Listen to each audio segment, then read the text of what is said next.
Hello there. I hope you'll survived at least in part in the unusual global warming weather that we've had here in the Puget Sound. Uh, I don't need any more global warming weather this year, but I have a funny feeling we're going to get more global warming weather this year and more snow.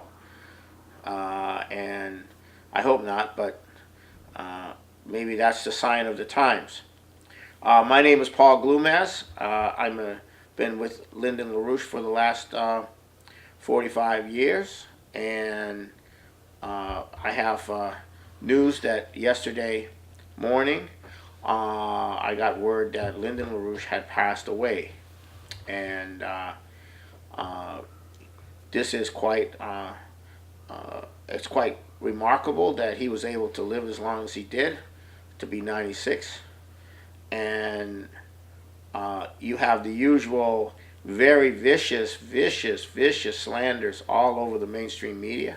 They are going at it, with every nasty thing they can say. And you can expect that. But he will go down in history for having created a breakthrough in economic science, on which future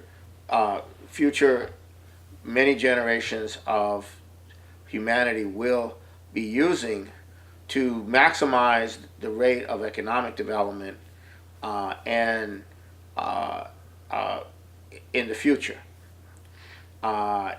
He has single-handedly revived the science which has been dead, the science that comes out of Nicholas of Cusa, Kepler,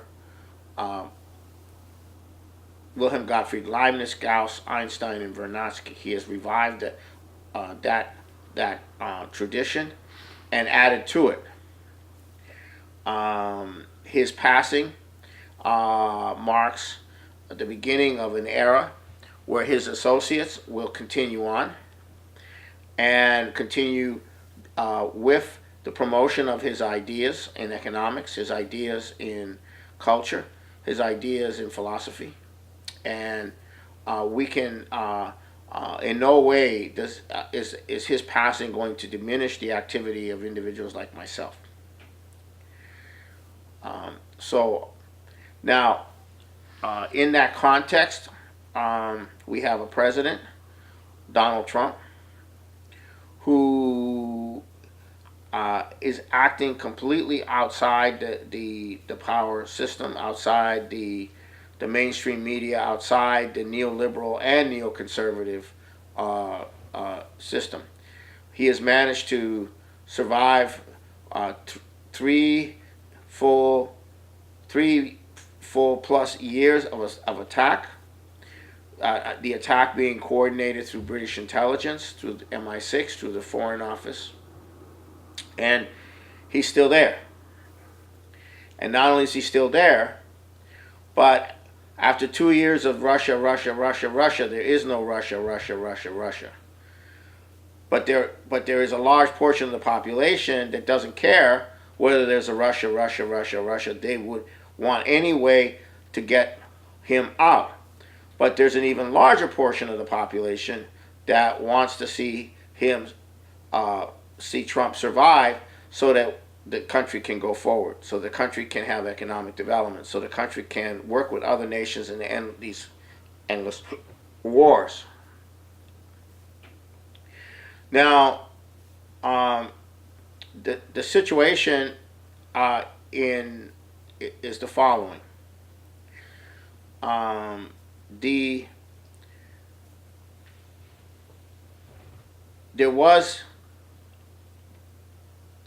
There's something called consensus. And the imperial system that we've been living under is based upon creating and shaping consensus by manipulating the way people perceive events, by manipulating the way people perceive reality. Okay? And the way this manipulation worked you have to go back to the end of World War II, when the nuclear blast hit Nagasaki and Hiroshima.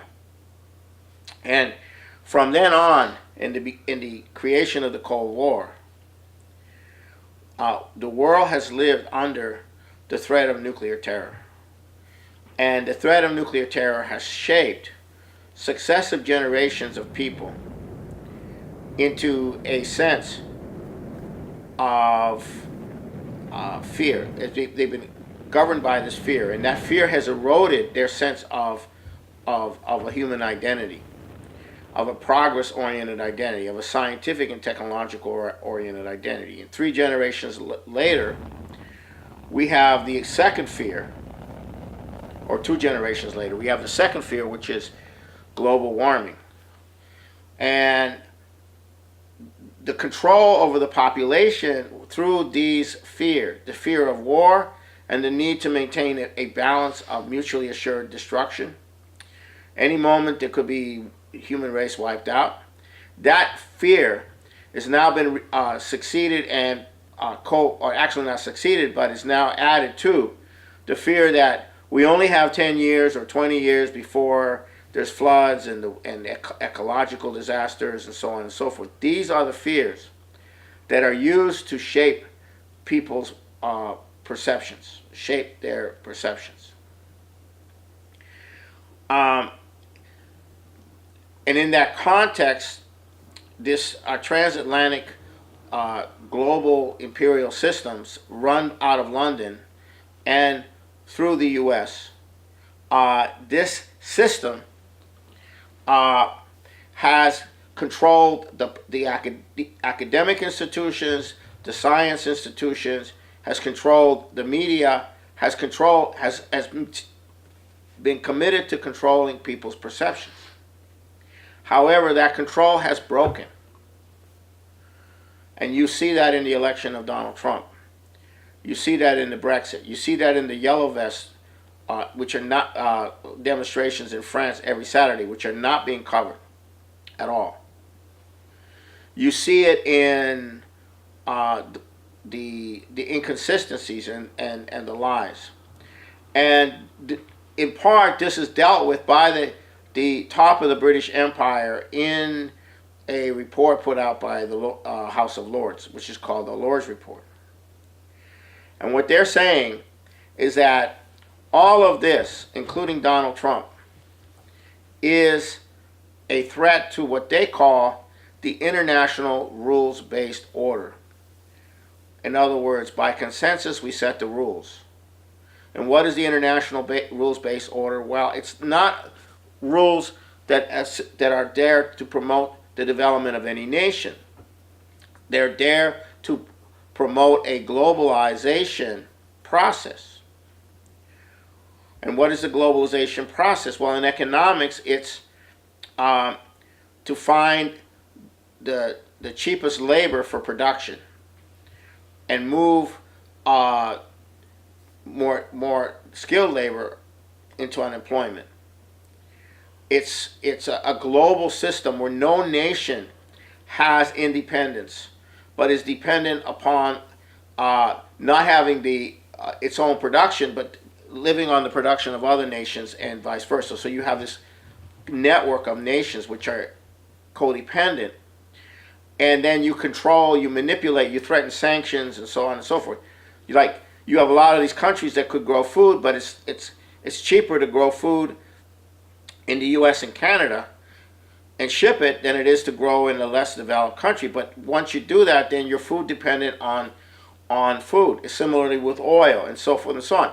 So they created a world which is not based on development, but is based upon blackmailing nations into accepting terms and conditions of trade which actually looted their population. So most of the world since World War II still lives in poverty. Even though the intention of the original United Nations and the original institutions was to bring the world out of poverty and development. This is coming out of FDR. This didn't happen. So now you have a challenge to the rules-based order coming from China in the form of the Belt and Road and the vast economic development that that represents. And you're in the process to about to get a second challenge coming from India, which is starting to move with a similar approach. And then you have the challenge coming from the President of the United States, who is saying, well, we can't survive in this system. We need to break out of this system. We need to put our manufacturing, our jobs, our security first. We got to end all these wars. So what the LaRouche report says is that Donald Trump is a major threat to the rules-based order, international rules-based order, and secondly, the special relationship. The special relationship is the relationship that's been built up since World War II between the United Kingdom and the United States, where the United Kingdom runs the operation and the United States is the muscle. All the rules-based order is being around the world is being enforced by the United States. And when a president threatens not to continue that enforcing it, but to actually act on behalf of the nation, then there's either an assassination or there is this war going on to prevent him from being able to do what's in the interest of the nation. So you end up with a situation where you have two kinds of people increasingly. You have those that believe in the system which is collapsing, the rules-based order, and are philosophically unwilling to, for whatever reason, are unwilling to accept that the system is wrong. They actually believe in the system, mainly largely because they've benefited from that system, and also because they've been educated into that system. They don't know another system. And then you have a vast number of people, actually a greater number of people in the population who are not who were not educated in the system but have been abused by the system, who are not benefiting from the system, and they are no longer believing or going along with the narrative. So you have an incredible situation, and I'll give you a sense of the situation. Donald Trump, according to the Rasmussen poll, has 52% approval rating. But he has a 47% disapproval rating. That leaves you 5% in the middle. I've never seen anything like that. And then according to the Rasmussen poll, 39% of the voters strongly approve of Donald Trump. Strongly, and 39% of the voters, not the voters, but the polled, strongly disapprove of Trump. We've never seen anything like that. So even though Trump is, moving on, the border issue is being sidestepped now. The Democrats are going to claim victory and so on and so forth, but Trump is going to go ahead anyhow and do whatever has to be done. But what's happening is that you have these slate of Democratic presidential candidates, and all but one of them, and that's Tulsi Gabbard, all of them are totally part of the impeachment process. They're totally part of their campaign is being run from the standpoint of attacking Trump and participating in the removal of Trump. So essentially, the Democratic Party in general has adopted a position that there is only one objective, and that's to remove Donald Trump. Now, there's 7 committees. Okay, there is the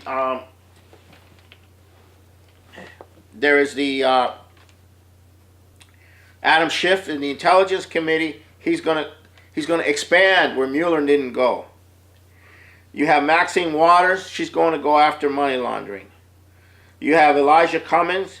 He's going to go after whether he profited from being president, emoluments, White House travel, all the petty little things about did the money get used right, and so on and so forth.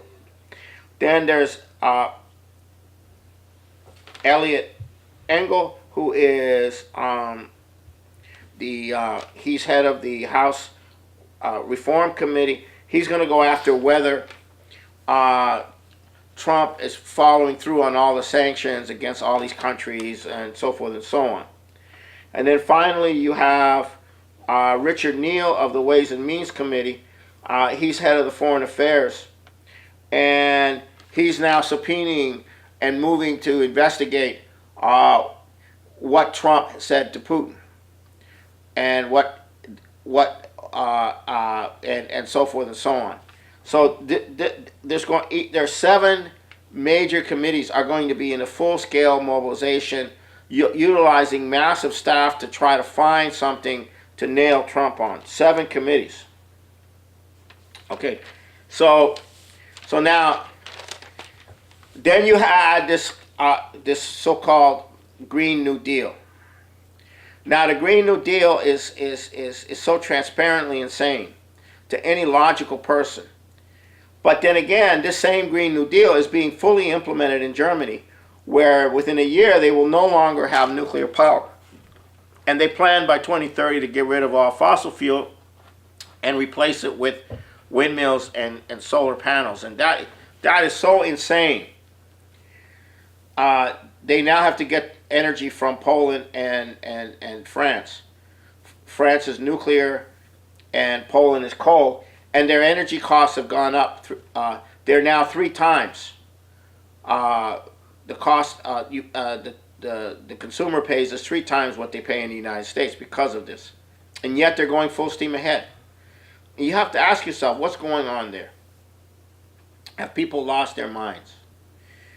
And in some sense, yes, they have. They have gotten so divorced from reality that the manufactured consensus,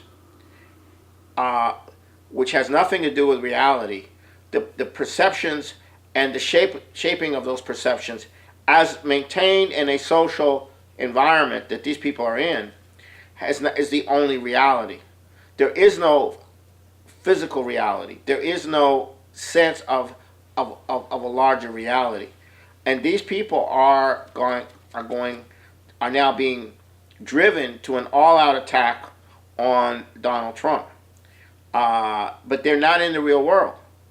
It is so incredible to watch that this profound change that has occurred, where before people would either say, well, I don't know if what they're saying is true, I'm not an expert. Well, maybe that's the case, or that makes sense, or to the point where the ridiculousness of the mainstream media is really, it's creating a situation where either you go along all the way or you go against it. So we are in an incredibly polarized situation. And you saw that in this very bizarre situation where they took this photograph of these young Catholic boy being confronted by a Native American. And these are decontextualized photographs,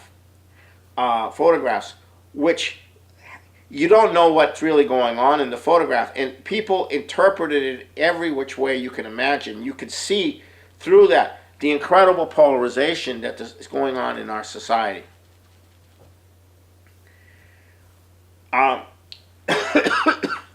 So it's in that context that people have to start to ask themselves, well, what really is reality? What really is going on?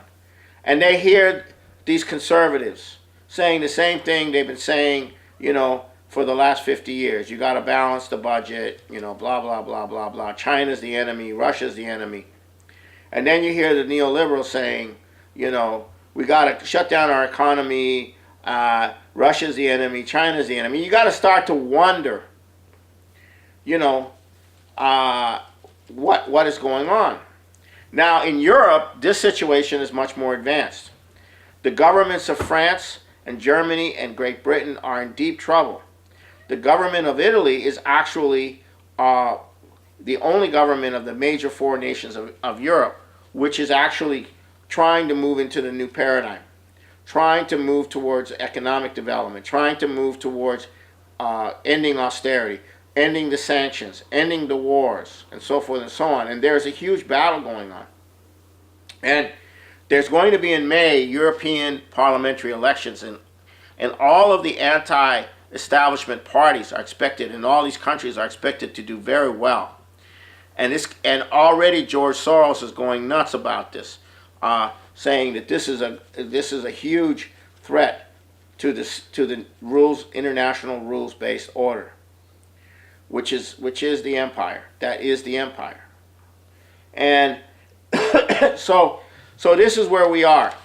We are in this incredible situation, and people are now open to ideas, and the LaRouche movement has put out a document which everyone should read. It's called The Way Forward, and it's on the website, and you should read it. It lays out the actual way forward for dealing with the economy, dealing with the crisis, financial crisis, dealing with how to go forward from where we are.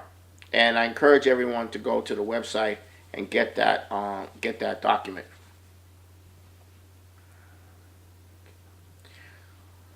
So perhaps now is a time to reflect on my involvement with Lyndon LaRouche. It goes back to 1973 when I became aware, and I was actively looking for a political activity during that period in the 70s when Nixon was president, and there was tremendous radicalization going on in the student layers. And I got involved with different groups, but it ended up that the only one of these groups from that period that had any vision and had a commitment to science and technology, and had a commitment to actually working with what had gone on is that the New Left, which is what all these things were, they were turning against the working class, and the old left was pro-working class, but the New Left was turning against the working class. And the LaRouche group was the only group. It was called the National Caucus of Labor Committees that did not do that, but actually went to identified with the working class, and we were called the National Caucus of Labor Committees because we believed in the idea that the development of labor power is the key. The development of living standards and labor power is the key. And so these other groups all went into the rock, drug, sex counterculture. They all went into the environmentalist movement. They all went into identity politics eventually. They all went off into Saul Alinsky type organizing, where you're not looking to bring people together around a common positive program. You're looking to actually have everyone fight everybody for a dwindling piece of the pie. So this is how I got into the movement, and that was 45 years ago, and I'm still here. And but the key turning point in my becoming active was a paper, a small paper that LaRouche wrote called the History of the Caucus of Labor Committees. And in that little history, LaRouche talks about organizing around ideas, regardless of whether they were acceptable or not, but organizing around these ideas from the standpoint that the existing policies would ultimately lead to a crisis. And in that crisis, those ideas could then take hold. And that no political movement can actually make fundamental changes without what was called a conjunctural perspective. So that is the perspective that I've always had. It's been a conjunctural perspective. That the current policies, if not changed, will lead to a collapse. And it's in that collapse that you have the opportunity to bring in the policies that will improve the condition of the human species. But it can only be done in the context of a conjunctural crisis where the power of an oligarchy is loosened, is weakened. And that is where we are now.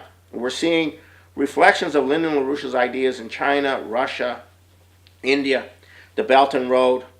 All of this is a reflection of the organizing of Lyndon LaRouche.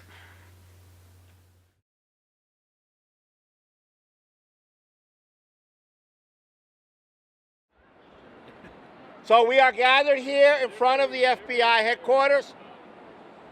The FBI, according to former Senator Bob Graham, who was the chair of the 9/11 Commission report, the FBI actively suppressed the evidence of Saudi involvement in 9/11, actively lied, not just covered up, but actively lied. And we are at a turning point in our nation because we have to change our nation. We have to change our society if we're going to survive. And part of doing that is to see to it that the 9/11, the 28 pages of the 9/11 Commission report reach the public, which is currently being classified. And if you do that, you will begin to unravel the criminal element that has been at the core of our destruction as a nation, which is the Federal Bureau of Investigation.